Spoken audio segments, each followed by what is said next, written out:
Too often, when people decide to live a digital nomad lifestyle, they decide to just simply wing it and go off on a whim. And they think that's all part of the spontaneity of the lifestyle. But there are some things that sometimes digital nomads don't consider. And I'm going to cover the top 6 things in this video. And the first one is having enough insurance. And this is very important, particularly having enough health insurance. Because if you get sick or you have an accident, you'll need to get proper treatment, and that can be expensive. And if you're traveling, you're not just a tourist, then ordinary tourist health insurance may not cover you. So you need to make sure that you are covered for an extended trip. And if you're from a country where healthcare is provided by the government and funded through taxes, like the UK or Canada or something like that, then you may not have needed to consider this before because you just simply take it for granted. You also have to bear in mind that hospitals in some countries may not be up to the standard of those in your home country. And this is particularly true if you're visiting some of the developing countries out there. And so you do need to make sure that any insurance that you have will enable you to be either brought back home or brought to another country where they do have an advanced healthcare system, where they do have good hospitals where you can get the proper treatment. Something else you need to bear in mind if you're from the UK is that UK nationals will lose their right to free treatment on the National Health Service if they're out of the country for a certain length of time. So you may need to also take out private medical insurance to cover you when you get back home as well. So that's something that not a lot of people consider until it's too late. You'll need other types of insurance too. For example, you're going to need car insurance if you're going to be driving. And if you don't have a fixed address, then obtaining this can be very difficult. You're also going to need insurance for your possessions. If your laptop gets lost or stolen, then you could be out of business. You're also going to need insurance to cover you against things like cancelled flights or missed ferries or lost bookings and that sort of thing, especially where you've had to pay up front for these and then they're cancelled and the tour company or the hotel owner just simply shrugs his shoulders and says, oh, well, too bad. Then you might have to take out insurance to cover you against that.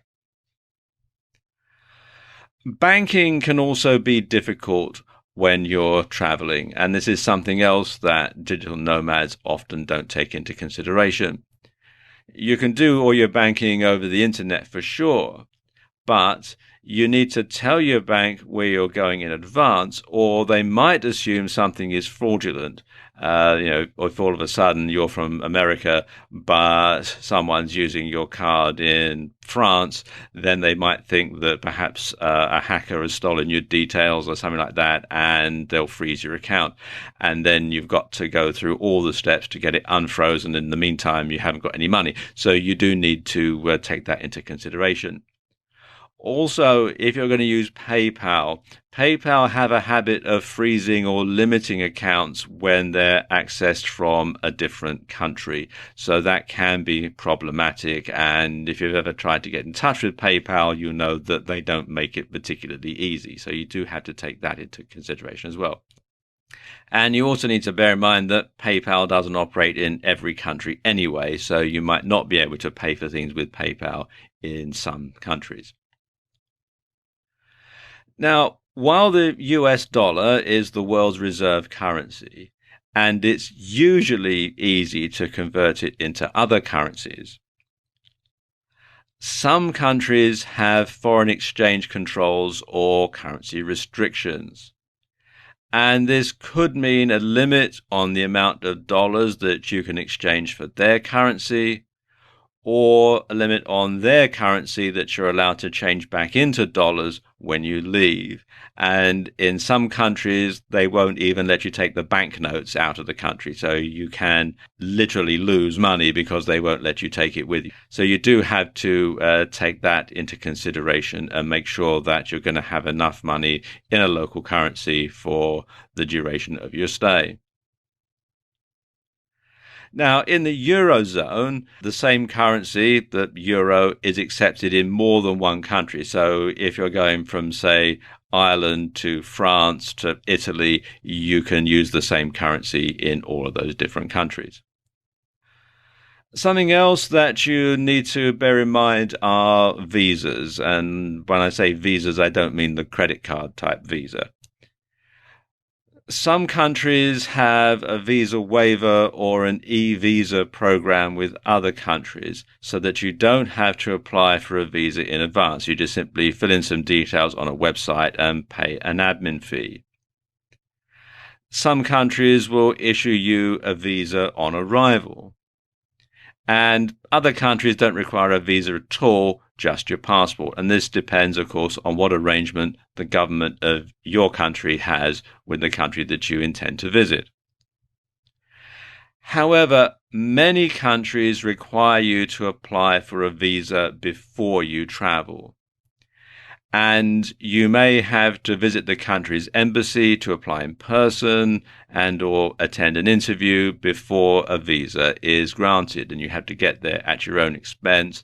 And don't take it personally, but some countries won't let you in if you're from or have previously traveled to a country that they're not on good terms with. So, for example, lots of Arab countries won't let you go to their country if you visited Israel, for example. And are you working or just visiting? Will you need a working visa or a tourist one? Does updating your blog count as work? Well, depends. Some countries will say it does. Some countries will say it doesn't. And then there's tax. Benjamin Franklin said, only two things in life that are certain are death and taxes. And even if you're not in your home country, that doesn't necessarily mean that you won't have to pay tax there. So, will you need to pay tax in your home country, the one you're staying in, or both? Now, some countries you're regarded as a resident in that country if you're there for more than a certain number of days, and you may be required to pay their income tax on your worldwide income. It really is quite a minefield out there because every country is different. So it's a good idea to get professional advice before you leave your home country to see exactly what your tax position is going to be.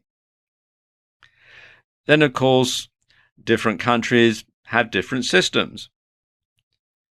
For example, you couldn't get this electrical plug into this socket, or this plug into this socket.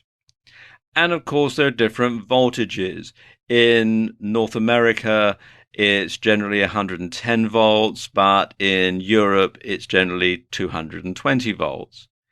And of course, light switches are different. In some countries, it's up for on and down for off. And in others, it's the opposite. And of course, countries drive on different sides of the road. In the US and continental Europe, people drive on the right and cars have the steering wheel on the left. And in countries like the UK and Australia and Indonesia, it's the other way around. People drive on the left and the steering wheel is on the right. And even if you're not driving a car, this can be a big deal. If you're riding a bicycle, you need to make sure you stay on the correct side. Also, even remembering to look in the right way when you're crossing the street, that is something you need to take into consideration. And finally, there are different languages spoken all around the world. Believe it or not everybody in the world speaks English. Now, in some countries, it's widely spoken as a second language, and this is particularly true in cities with a relatively young population. But in the countryside or off the beaten track, it's a different matter. And of course, some countries use a completely different alphabet, so there's no reference at all. I mean, for example, if you look at this street scene here in Japan, everything's in Japanese. So unless you happen to understand Japanese, you're not going to have a clue. So if you're going to be spending a long time in a part of the world where you know that a particular language is widely spoken, it might be a good idea to get some basic tuition before you go there. Brush up on your Spanish if you're going to Latin America, for example. So there you go. 6 things that most nomads don't consider, but you should do before you start embarking on this type of lifestyle.